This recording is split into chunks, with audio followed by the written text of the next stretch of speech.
د روژې د مبارکې میاشتې په راتګ سره کندهار کې د ټولو خوراکي توکو لکه اوړه، غوړي، بوره، چای، سبزیجات او نورو اړینو توکو بیې څو چنده لوړې سوي دي. د کندهار ښار اوسېدونکي وایي د زیاتې بیکارۍ او ګرانۍ له امله نسي کولی چې د اړتیا وړ توکي واخلي. دوی د اسلامي امارت له مسؤلینو څخه غواړي چې د هغو سوداګرو او دکاندارانو مخه ونیسي چې په خپلسري توګه د خوراکي توکو بیې لوړوي. روژه هم د روژې مبارکه میاشت هم د غریبان ډیر دي، مجبوره خلک ډیر دي.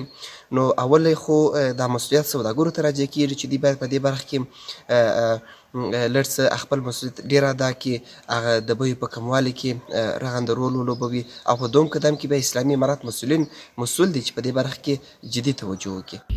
لکه څرنګه چې د روژې مبارکې میاشت رسېدلې دي، خو د خوراکي توکي بیې اوس هم ډېرې پورته دي او اکثره خلک په کندهار کې بیکاره دي او د بیکارۍ ستونزې بیخي ډېرې سوي دي.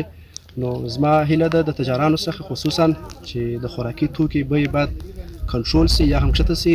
د کندهار ښاروالۍ مسؤلین بیا وایي تازه د یوې کمیټې په مرسته په دغه ولایت کې د خوراکي توکو د لوړو بیو د مخنیوي کمپاین پیل کړی چې په ترڅ کې یو شمېر هغه دوکانونه هم تړل سوي چې په لوړ قیمت یې خوراکي توکي پلورل.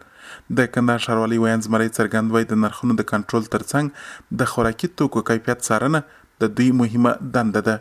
د هر ښاروالۍ کوشش کوي، هڅې دا ده، کوشش یې دا دی او هلې ځلې دا دي چې څنګه وکولی شو په اصطلاح خلکو ته هم د کار کولو زمینه برابره کړو او ضمناً پرې نه ږدو چې خلک د آزاد بازار څخه سوء استفاده وکړي.